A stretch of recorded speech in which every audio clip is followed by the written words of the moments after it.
Hi, I'm Sam Hawley, coming to you from the lands of the Gadigal people.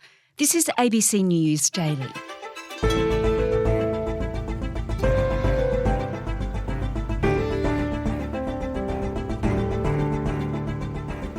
Right now, Australian gas exporters are making massive profits off the back of the world's energy crisis. And as they ship the precious resource offshore, they're also charging more at home, leading to a huge spike in our energy bills that's fueling the soaring cost of living.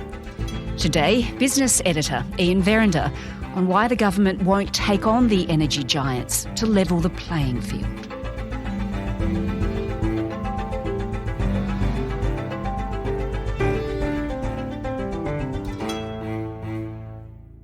Ian Verrender, you've been writing this week about George Bernard Shaw, the Irish playwright. Have you all come to see me, ladies and gentlemen? Well, why have you been writing about him? Well, Sam, because he came up with a great line, which essentially was that there's no question more difficult to answer than where the answer is absolutely obvious. Mm-hmm. And it would appear that the federal government is in this situation where, you know, there's an obvious plan and answer to a lot of our problems that they just don't really want to engage with because they just find it all a bit too difficult. So, Ian, what is it? What is the obvious answer? If you think about the inflation problem that put the global economy into dire straits, it's really about energy, and in particular, it's about gas.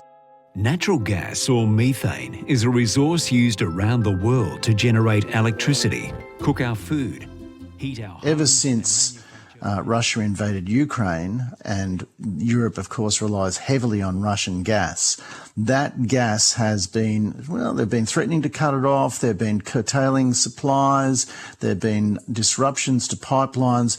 It's all had the effect of pushing up energy prices, and in particular gas. Gas is the fuel that is the last component in generating electricity.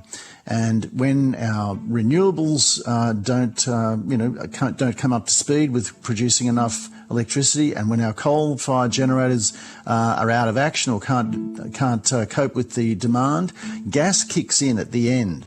It's very convenient because you can just press a button and it comes on, unlike coal, which takes weeks to fire up.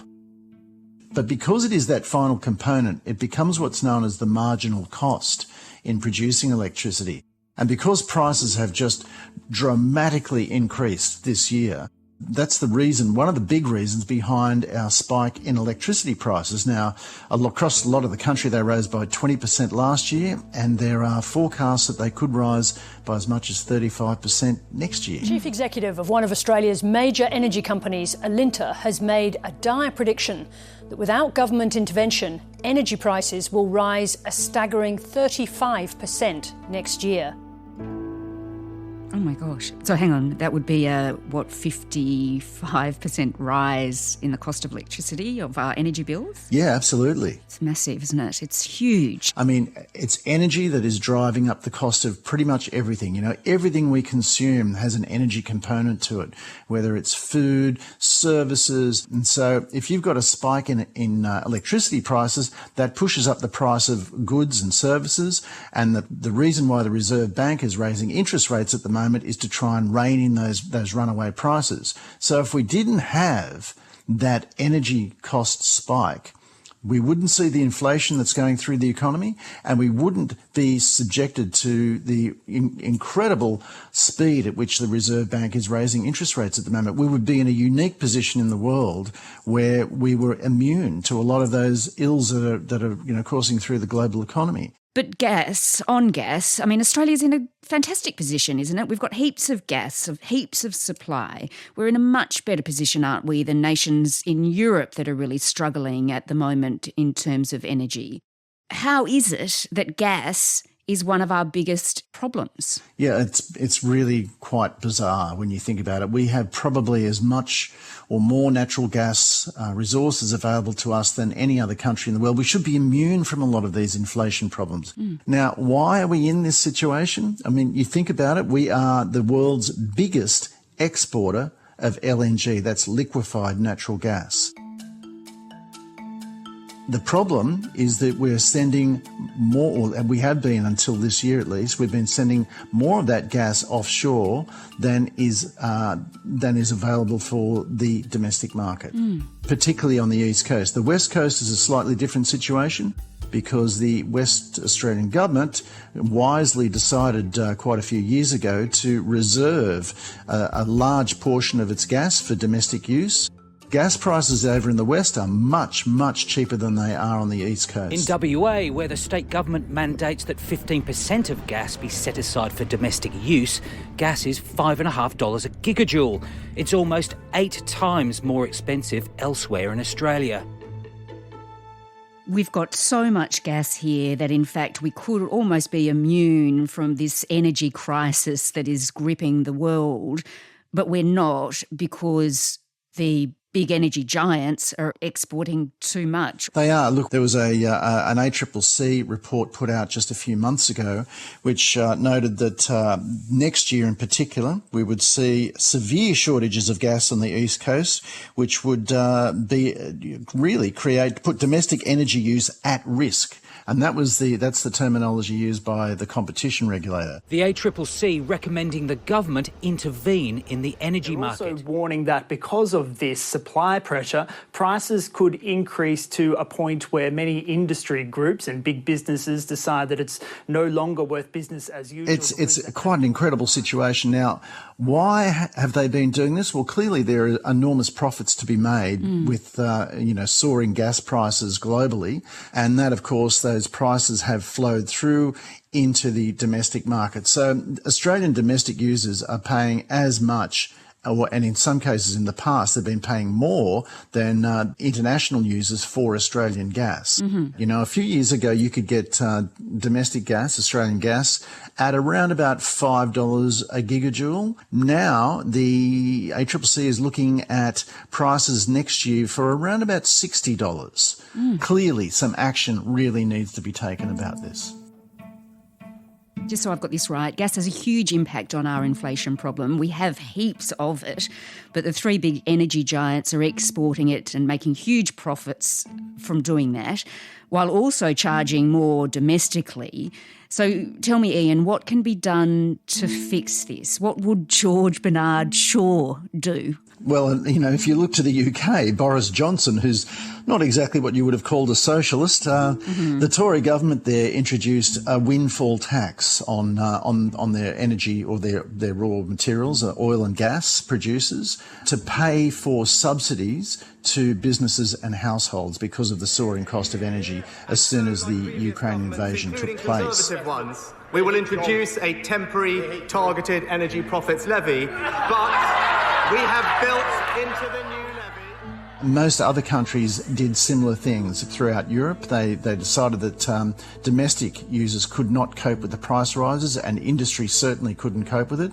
So many of them decided to subsidise the energy costs of those operations and charged the energy companies for doing so.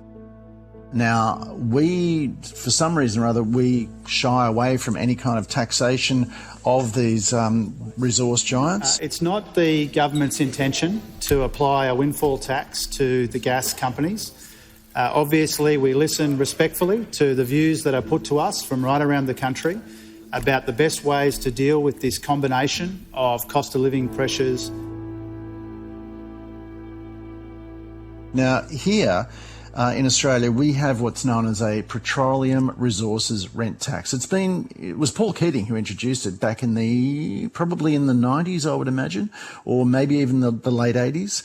So it's been in operation for a very, very long time, and early on it did actually raise a bit of cash. But in the past 20 or plus years, it's been an abject failure. Not the financial year that's just ended, but the one before that, it raised $800 million. It sounds like a lot of money, but you hark back to 20 years earlier, to the turn of the century, it raised $1.7 billion back then. And just as an aside, Qatar, which is the second biggest exporter of LNG in the world, we're the biggest.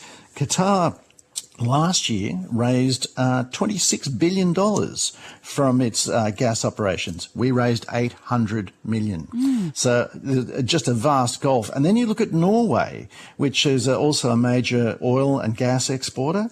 It is looking at raising $208 billion last year from its gas sales, oil and gas sales. Gosh, so Ian, if the government can collect so much money from these energy giants, do something like Boris Johnson did in the UK, and then give that back to consumers in some way to help Australians out during this rather tough time, why wouldn't they do that? Why aren't they doing that? Well, I think Jim Chalmers, the Treasurer, particularly he was an advisor to Wayne Swan during that really hectic time during the global financial crisis, and at a time when they tried to introduce the minerals resources rent tax, otherwise known as the mining tax, and the political backlash from that, which was orchestrated by the major mining companies, really damaged the government. Prime Minister's super tax on the mining industry is shaping as a key issue in the lead up to an election. The mining industry is mounting a major fight against... Weaken mining, you weaken the country. But that's exactly what the government's new super tax is doing. It wasn't well handled, I guess, by the government at the time. So it's kind of considered to be political poison, and that the potential for a political backlash on imposing a new tax would be just too costly from a political point of view. But I'm not sure that that's the case. I mean, natural resources are unique because they're unique for the very reason that they're finite. Once you use them up, they're gone. And, you have to say, well, who do these natural resources belong to? They actually belong to, in our case, the citizens of Australia, and not just current citizens, but future citizens as well. And so it is really the responsibility of government to maximise the amount of revenue and perhaps to even put it aside as in a special fund for future investment. Because once it's all used up, once it's gone, it's the end of it. Ian Verrender is the ABC's business editor. One of the big gas exporters, Shell, made a $14 billion global profit from January to March this year, almost 3 times as much as in the same period in 2021. In the UK, the windfall profit tax on big oil and gas companies is expected to raise £5 billion, or $8.5 billion, in its first year. This episode was produced by Flint Duxfield and Chris Dengate, who also did the mix. Our supervising producer this week is Sydney Peed. I'm Sam Hawley. ABC News Daily will be back again tomorrow. Thanks for listening.